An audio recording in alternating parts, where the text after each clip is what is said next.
और बताइए आप कि जो डरेगा वो क्या चुनाव लड़ेगा? जो डर गया तो मर गया। अजय सिंह का टिकट कट गया और कविता जी को मिला, इसी से समझ लीजिए क्या है कि मनोज जी पर कुछ मुकदमा है, केस है। केस वाले दागी वाले को चुनाव में कोई पार्टी टिकट नहीं दे दिया था। ऐसे स्थिति में अजय सिंह जी हमारा समर्थन करेंगे, इसमें कहीं दो राय नहीं है। अजय सिंह से अगर पूछा जाएगा कि रघुनाथपुर से किसको टिकट दिया जाए तो रामेश्वर सिंह का नाम लेंगे। नमस्कार, मैं हूं आकाश और आप देख रहे हैं न्यूज व्यूज।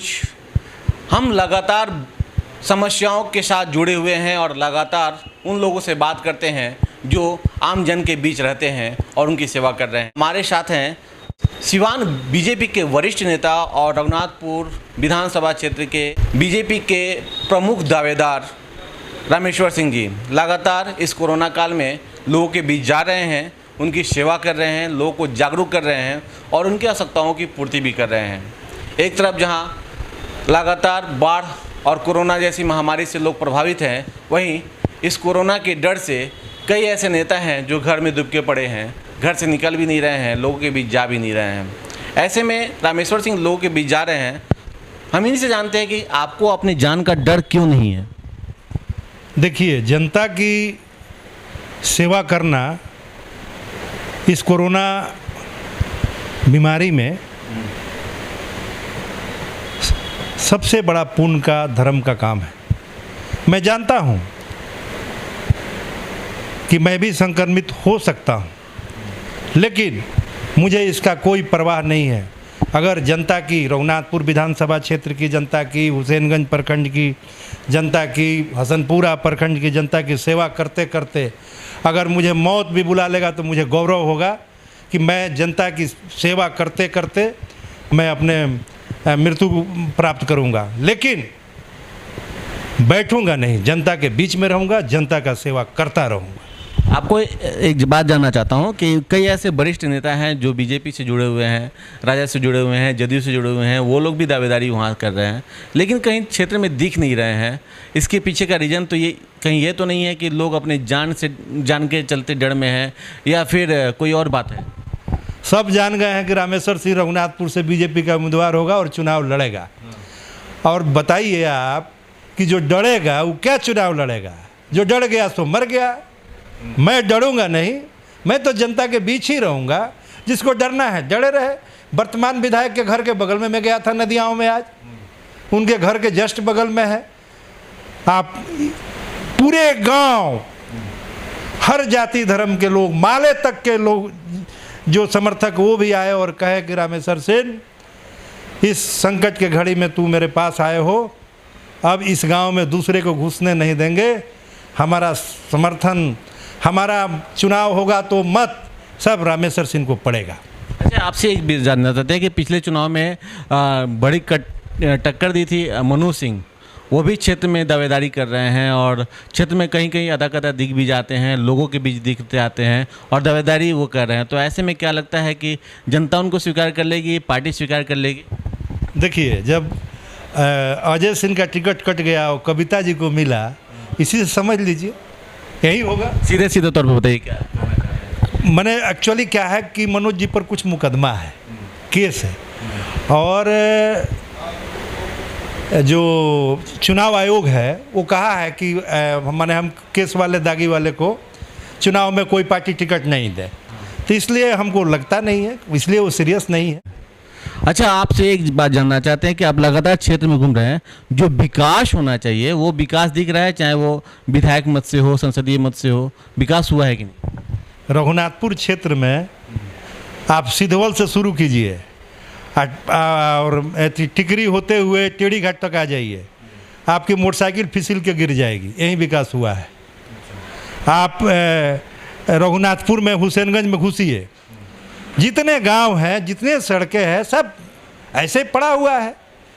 आप चलिए निकती से हरनाथपुर, आपको पहले भी बताए थे कि हरनाथपुर जाने का रास्ता नहीं है। टारी से चलिए गबिडार गांव में, आप पैदल चलना मुश्किल है। तो ये क्या विकास है? एक लौकीपुर में प्लांट लग गया तो विधायक जी कहते हैं कि मैंने प्लांट लगवा दिया, ज़मीन दे दिया। अरे कहीं बाजार में, किसी बाजार में 100 गो सोलर लाइट लगवाए हैं तो बताइए ना। बाजार चमकना चाहिए। जब लौकीपुर में इतना बड़ा पावर प्लांट लग गया तो रघुनाथपुर चमकना चाहिए, हुसैनगंज चमकना चाहिए, गोपालपुर चमकना चाहिए, उसरी चमकना चाहिए, सारे बाजार जगजग करना चाहिए। आपने किया कुछ नहीं है। आपने क्या किया है? विधायक जी ने क्षेत्र में कोई काम नहीं किया है। यही चीज़ आपसे जानना चाहते हैं कि मान लीजिए कि उन लोगों ने कुछ नहीं किया, लेकिन आप बीजेपी के यहाँ का दावा निचा रहे हैं, लंबे समय से क्षेत्र की जनता से जुड़े हुए हैं। आपके सांसद लंबे समय से यहाँ सांसद थे, उनके पुत्र वहाँ से दावेदारी कर रहे हैं। आपको क्या लगता है कि वहाँ विकास तो करना चाहिए ना? कम से कम वही एक मौका था दावेदारी का। दावेदारी करना कोई बुरी बात नहीं है, दावेदारी करे, लेकिन रघुनाथपुर का जो जनता की आवाज़ है वो सिर्फ हर जाति धर्म का। जाइए ना, ज़्यादा लोगों से पूछिए ना, पूरे पूछिए, सिद्धवल से लेकर और रघुनाथपुर तक सब कहते हैं कि रामेश्वर सिंह, रामेश्वर सिंह, रामेश्वर सिंह। तो ठीक है, दावेदारी कोई बात नहीं है, लेकिन रघुनाथपुर का जो सांसद ने क्या किया? पूर्व सांसद जो थे ओम प्रकाश यादव और उनके पुत्र अब हैप्पी यादव लगातार क्षेत्र में अपने पिताजी की विकास की बातें घूम घूम के बता रहे हैं।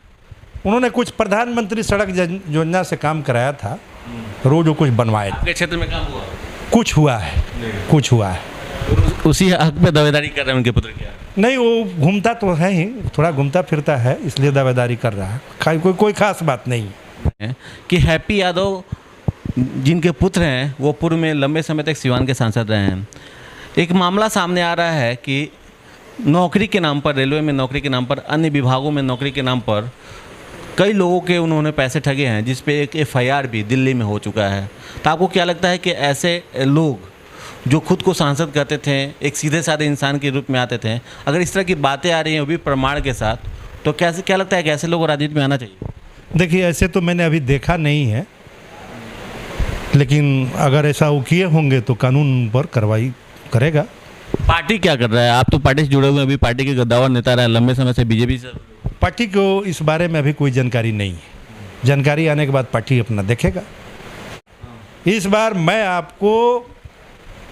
आप खुद सर्वे करने निकलिए सिसवन ढाला से, निकलिए चाँप से, निकलिए आंदर ढाला से, निकलिए सिद्धवल ढाला से। एक एक लोग कहेगा कि हमारा नेता कैसा हो तो रामेश्वर सिंह जैसा हो। स्थिति में अगर वहाँ जदयू टिकट देती है तो क्या आप समर्थन करेंगे, या अगर वहाँ से मान लीजिए कि अजय सिंह ही लड़ना चाहते हैं तो क्या? देखिए, एनडीए को सीट चाहिए। एनडीए का मतलब हुआ भाजपा, जदयू और लोजपा। तो किसी भी गठबंधन को अगर वो सीट जाता है तो गठबंधन ऐसे उम्मीदवार देगा जो चुनाव जीते। अभी हमें सरकार बनानी है बिहार में, तो ऐसे स्थिति में अजय सिंह जी हमारा समर्थन करेंगे, इसमें कहीं दो राय नहीं है। निश्चित रूप से अजय सिंह से अगर पूछा जाएगा कि रघुनाथपुर से किसको टिकट दिया जाए तो रामेश्वर सिंह का नाम लेंगे। अच्छा, राजनीति की अगर बात करें तो अक्सर देखा गया है कि जो भी राजनीति होती रही है वो जात पात की राजनीति होती रही है। बाबू साहब हैं, मतलब राजपूत हैं तो राजपूत के लोगों को समर्थन मिलना चाहिए, या फॉरवर्ड लोगों का समर्थन लेना चाहिए, बैकवर्ड लोग अलग हो जाते हैं, SC ST अलग हो जाते हैं। तो ऐसी परिस्थिति में क्या लगता है कि इस बार का चुनाव जातिगत होगा, या विकास के मुद्दे पर होगा, या व्यक्ति विशेष की छवि पे होगा? इस बार जो चुनाव होगा वो विकास के मुद्दे पर होगा। और आप जानते हैं कि मैं एक जमात लेके चलता हूँ जिसमें सभी जाति धर्म के लोग होते हैं। आप बताइए कि जो मैं कोरोना में जो घूम रहा हूँ, जो आप फोटो देख रहे हैं, क्या उसमें कई राजपूत हैं, कई ब्राह्मण हैं, हर जाति के लोग हैं, सब गरीब हैं, पिछड़ा है, अति पिछड़ा है, दलित है। मैं सबका सेवा कर रहा हूँ, सबका समर्थन ले रहा हूँ, उसी मिशन पर मैं काम कर रहा हूँ।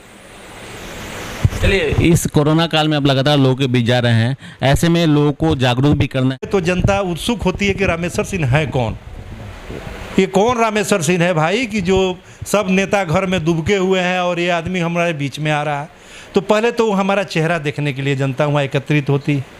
उसके बाद से जनता को हम बताते हैं कि प्रधानमंत्री मोदी जी ने भारतीय जनता पार्टी के कार्यकर्ताओं को, माननीय नीतीश कुमार जी ने चुनाव लड़ने वाले प्रत्याशियों को ये कहा है कि आप जाइए जनता के बीच, उनके दुख सुख उनको देखिए, कोई भूखा नहीं रहे, उनका राशन मिलना चाहिए, उनको जो राहत सामग्री है जिससे कोरोना से बचा जा सकता है उसकी भरपूर व्यवस्था होनी चाहिए। उसी दरमियान मैं काम कर रहा हूँ। फिलहाल रामेश्वर सिंह जनता के बीच जा रहे हैं और कोरोना काल में भी लोगों के हर दुख दर्द में साथ रह रहे हैं। उन्हें भोजन से लेकर और सारी ज़रूरत के सामान उपलब्ध भी करा रहे हैं, जो वाकई में एक सराहनीय पहल है। और एक नेता को इसी तरह से ज़मीन से जुड़कर काम करना चाहिए ताकि आने वाला भविष्य और आने वाला क्षेत्र का विकास उज्जवल हो। सिवान से कैमरा पर्सन आशीष के साथ आकाश, न्यूज़।